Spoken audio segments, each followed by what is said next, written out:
clear, ready to go. Han Jumbo, good afternoon. It's afternoon now for 10 minutes, so it counts. Our first up on the right-hand side are some humans. You guys might be familiar with humans. As we wait to get the all clear to go inside the actual trail itself, I just want to remind everyone to keep their hands, arms, feet, and legs inside of my vehicle at all times. It tends to get pretty bumpy, so make sure you hold on to your personal device like phones or cameras, bags, loved ones, all that jazz. Because I am driving this fully, so it can get pretty bumpy out here.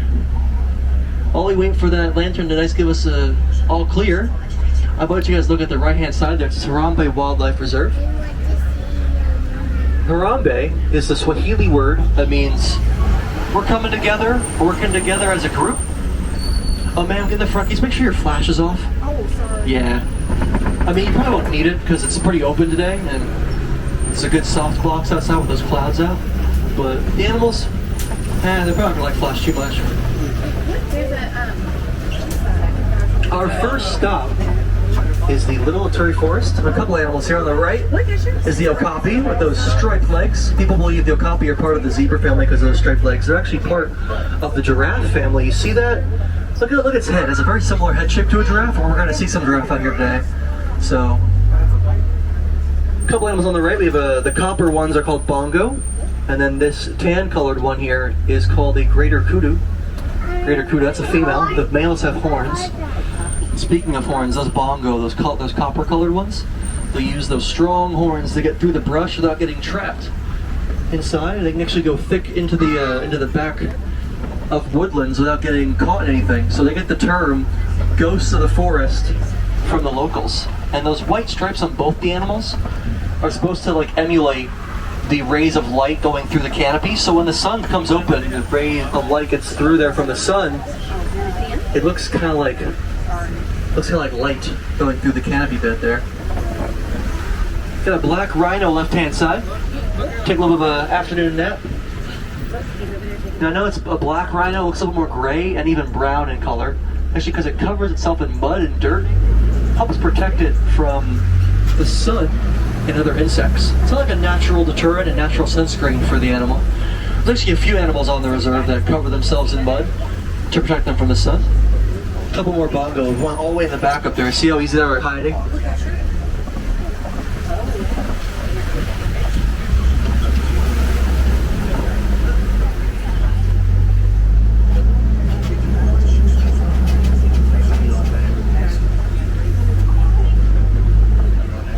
So one tall bird here, left-hand side. That's a saddlebill stork. You guys can sort of see it as we wrap around it. That yellow coloration right between its eyes looks almost like a saddle of a horse, like a horse saddle. So that's where we get this name, saddlebill stork. They can be about 5 feet tall, the 9-foot wingspan. They actually don't make any classic bird noises, as you would expect. No chirping, no calling. They actually talk and communicate with other saddlebills by making a clicking noise with their bill. That's how they talk to each other. So it's a little bit more quiet. It's harder to see when you're not too close to them. Running into Safi River now. A couple hippo on the right hand side. Hippo makes Safi River their home. We're gonna get a better view left hand side most likely. Here in the reserve sometimes, especially at night, we like to play a game whether or not it's a hippo or a rock, because they can hold their breath for 8 minutes long without even moving. Like you see these right here. At nighttime it'd be hard to tell if they're even rocks or hippo or not. They can hold their breath up to 8 minutes long. And they can come up for air pretty much automatically. I think of the word. It's autonomous for them. That's what we're looking for. They'll come up. They actually don't even swim either. They'll actually use the little legs to kick up of the riverbed floor. These big white birds on the left are pink-backed pelican. They get their name from the color they get under their wings. It's a pink color under the feathers. They get that during mating season. There were a few white cranes over there as well. And sometimes you'll see them actually, they live pretty mutually with the hippos. Hippos will kind of come up from the water, and bugs will actually kind of go on there. And the stork sometimes might, or the crane, excuse me, might go on top of their backs and pick off some of the bugs So it's like a free meal for the bird and free cleaning service for the hippo.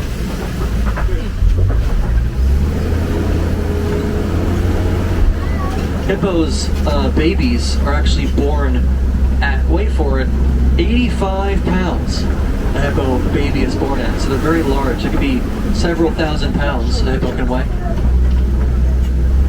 If you guys go to Gorilla Falls today after our tour, you actually go, they have a skull of a hippo and you can see how massive its head is and those giant tusk-like teeth that they use.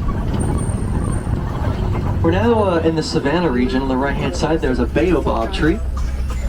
Baobab has two names from the locals, either the upside down tree or the tree of life. The upside down tree, because it looks like it's upside down. It actually goes leafless about 9 months out of the year, so those are its little branches there.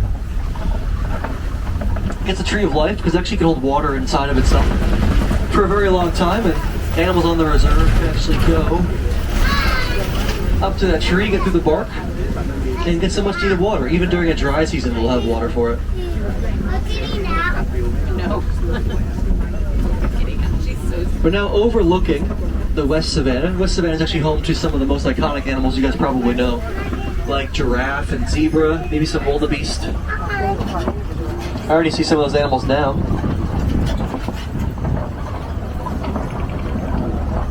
The West Savanna is one of my favorite places here on the reserve because it's the most open. The animals here have a lot of freedom to roam around. That also means they can kind of roam around across the street as well. So we take it nice and slow and we move at their speed. If they decide they want to cross the road, we give them the right of way. So we're very cautious here because this is the animal's home. We like to make them feel as comfortable as possible. On the right-hand side here, a Masai giraffe from the Masai region in Africa. We're going to see a bunch, so we're going to go through a bunch of different facts as we go around. He's about 20 feet tall, the Masai giraffe. That's why a group of giraffe together is called a tower of giraffe, like the group we see around us. Left-hand side of this den are some African wild dogs. Maybe there's a better view for some of them. We're right about here. I know they look cute, and they probably are cute, but they're very good hunters. The African wild dog, they can have a success rate of about 80%, and they get that good success rate by being able to hunt in packs, taking down larger prey than themselves. Left-hand side there is a sable antelope. You guys remember that sign that has Hartmann Wildlife Reserve on it? That's the animal on there. That's no coincidence. We actually chose the sable antelope as our symbol because they're very protective of their own and of their land. So they actually will attack back at their predators. So we made that our symbol because we want to show how protective we were of this land and the animals here that call it home. Here's some Hartmann mountain zebra on the left. There's baby Dash there. Little baby Dash in the middle of those two tree trunks. He's pretty new to the reserve. If you guys are familiar with any of our Disney blogs, they just introduced Dash like maybe 2 months ago. Here's an age-old question whether or not a zebra is white with black stripes or black with white stripes. Well, if you notice their noses are black, that's actually their skin, so they're actually black with white stripes. There's also another age-old question whether or not you could scan them with like a QR scanner or like one of those things. I'm not sure. Haven't tried it. It's probably got to be a really big scanner in order to scan a zebra. There's a baby there, left-hand side, baby giraffe. Giraffes actually can be born about 6 feet tall, and which is extremely tall, and they can start running or even about walking at about 15 minutes after they're born. About an hour after they're born, they can start running. That's like a defense mechanism for the animal, because the way that a giraffe is built, a mother giraffe, and as I said before, is recently they're born at 6 feet tall. So a mother giraffe, even if they wanted to, they wouldn't be able to pick up their newborn. It's basically impossible the way they're built. So they adapted to be able to run as quickly as possible, be able to walk as quickly as possible, so that way they can move if need be. Because you never know when a newborn is going to be born, and you never know when a predator might come out of nowhere. So they kind of adapted to be able to run or walk as soon as they can. A couple animals over here on the right on these hills. These smaller antelope, they're tan in color, are called springbok. They get their name from their ability to spring 6 feet in the air. They have about a 13-foot leap. They get that from the ability to run about 50 miles an hour. It's like 50 miles an hour. There's some white bearded wildebeest on the right. There's a couple all around here. There's a better view than springbok here on the top of this hill as well. Wildebeest are the second most densely populated mammal on the earth. Would anyone like to guess what the number one most densely populated mammal is? Humans? Number one. Human being is the most densely populated. It makes sense to think about Manhattan in itself is 12 million people there, where wildebeest can roam about 1 to 1.5 million at a time. They migrate about 1,000 miles. Some Ankole cattle on the right with those big horns. Don't worry, those horns aren't nearly as heavy as they look. They actually are honeycomb inside. It's actually a way that the animal regulates its body temperature, is that the arteries inside the horn will take blood to the tip of the horn and then cool it down and then bring it back to the body. Ankole cattle are also a sign of wealth in the Masai region, so the wealthier you are, the chances you're going to have more of those Ankole cattle on your reserve. There's some mandrill left-hand side. I see a couple babies there by the tree on the right. We also have an African elephant on the right-hand side there, right by that watering hole. Pretty indistinguishable with those big ears. It's hard to see because it's not flapping them as much. There's one. There's a couple. They use those big ears to flap and cool themselves down, about 15 degrees cooler than they were earlier. Those large ears also kind of look like the continent of Africa itself. And then the Indian elephant ears look like the continent of India, funny enough, so it's a way to distinguish them. That's a male elephant. Elephants live in what's called a matriarchy, so it means that the females are more or less the dominant figures in the herd, and they'll actually stay within the herd their entire lives, and they will drive out the males about 10 to 15 years during the male's lifetime, and the males will stay alone for the rest of their lives, or they might join with other bachelor elephants and just be a group of them together, and they'll stay with the boys for the rest of their time together. It's about 20, maybe 25 years, because elephants live about 40 years. You might see some female elephants as we wrap around here. I know we're still in elephant country, because if you look on the right, we're going to see some of these red clay pits. It's a little bit deeper red. The more red, the more nutritious it is. They'll use their strong tusks to get through the red clay. They were here this morning, so there's a few tusk markings on the right that I saw earlier today. Some multivitamin in a way for the animal. They'll get through and get vitamins and minerals in that red clay. There's one left-hand side, it's hard to see, right over there through the tree line. As you wrap around, we might see another view of some.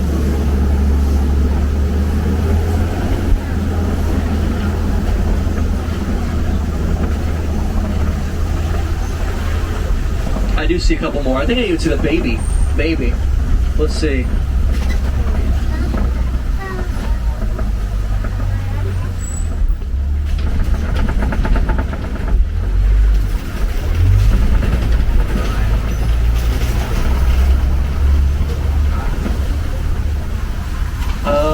Yeah.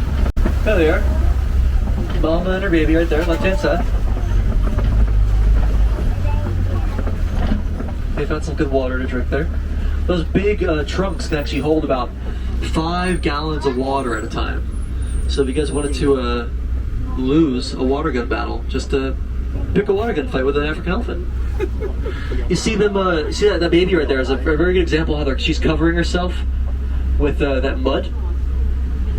See that? It's kind of flicking down their back. That's the way because they know the sun's going to come out soon because the rain has ended. And it's when the sun comes out, they're going to need someone to defend themselves from the sun, the UV rays. So that's just another way they protect themselves, just like a sunscreen, similar to the black rhino.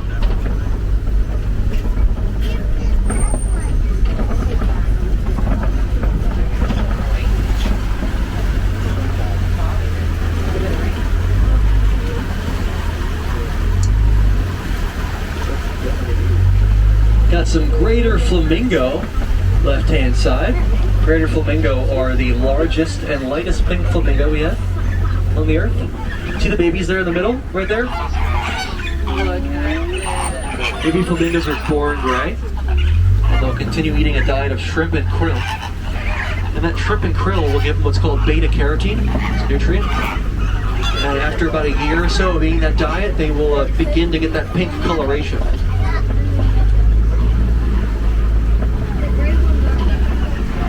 A group of flamingo, like those, is a flamboyance of flamingo. And a group of elephants, like the ones we saw before, is a parade. Just like Dumbo, a parade of elephants. Elephants on parade.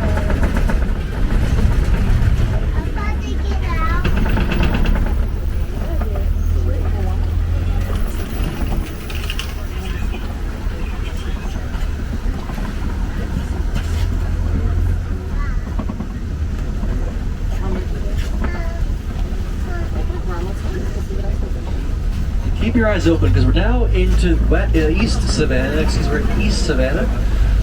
And I saw a mud pit left-hand side, so we might see white rhinos around here. The sun's out, although the sun is coming out soon. The range has ended, so they might be hanging out.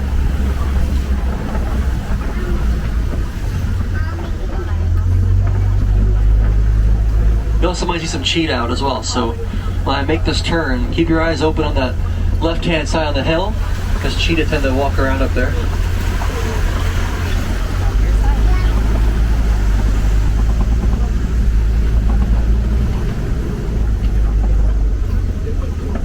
I think I see one laying up there, but it's not the best view, so we're going to see if I can find a better view for you. Right there across the way, all the way up. It's hard to see up there. There's one. That's probably the best view we're going to get of that one, but we'll see if we can get another view of the closer ones down here. They were here earlier, but they're pretty active in the day, so they look moving around. Hey, there they are. Hello. And back down they go.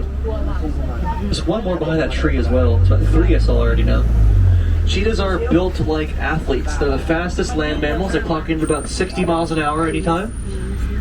But they can only keep that in short bursts. They tend to get overheated. I believe it's 0 to 60 in 3 seconds, I think. So they're pretty quick, but they only keep it for a short time. Unretractable claws they have, so it's kind of like cleats. And they also have a black eyeliner under their tear duct. Kind of like black eyeliner, like the black paint they use on athletes to keep the sun out of their eyes, because they're daytime hunters, as opposed to the lion, which is a nighttime hunter. On the left-hand side are Kobe rocks. You guys might familiarize yourselves more with Kobe rocks from The Lion King. That's Pride Rock. Lions actually will use those as a perch. Haven't seen any yet, so unfortunately I wouldn't keep your hopes too high for them. They're pretty inactive through most of the day. They sleep about 16 to 20 hours at a time. So if somebody asks you what your spirit animal is, let them know it's a lion. And they'll have no idea you mean you're just really good at taking naps. Right hand side is a really good view of that white rhino. We're going to get other views as we wrap around as well. A little friend there, laying down there. It's a bontebok. Unfortunately, bontebok are extinct in the wild. You can only find them here in a reserve like this or other select reserves and zoos and sanctuaries. But he's very precious to us. There's not many left.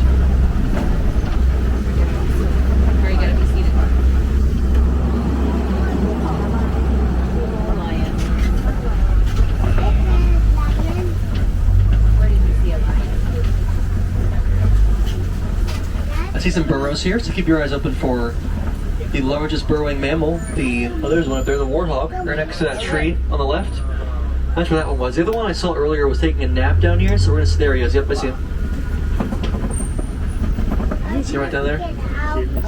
She has big tusks there. You guys are probably familiar more with those because you know Puma. But he actually has 2 sets of tusks. It's hard to see, but on the bottom lip, the smaller ones. And the smaller ones are actually what they use to burrow. Those big ones are actually a defense mechanism. They'll use them against predators. Excuse me. Usually they'll back into their burrows butt first like that and keep those tusks open. So that way a predator might think twice before going after them that way. There's a whole group of white rhino here. A group of rhino is called a crash. They don't have the best eyesight. They only see about 10 feet in front of them. Look at those big horns. Those big horns are actually, believe it or not, made from the same material in our fingernails. It's called keratin. Those just like more dense together, the densely woven. There's some ostrich eggs back there. There's an ostrich nest on the right. Ostrich are the biggest birds, so they have the biggest eggs. Weigh about 3 pounds for an ostrich egg. That's the equivalent to 2 dozen chicken eggs. Ostrich don't fly, as most of you probably already know, but they make up for it with those strong legs. They can run about 40 miles an hour, those strong legs, and they kick very strong as well. The kick of an ostrich can actually stop a lion right in its tracks. We're now headed in the Magani Glen area of our trail. I know the warden set up his post over here, and he has some Nigerian dwarf goats that he has domesticated. They're all, I think I see all of them right in front of his door. At least one of them was. They may have moved since the rain stopped. Oh, they're still there. They're all huddled together. They're pretty chill. It's like dogs almost in their own way. Very docile, pretty curious animals as well. He uses them for, one, they're just good as pets. They're just good to have around. But they also have milk they produce, and he can turn that milk into cheese.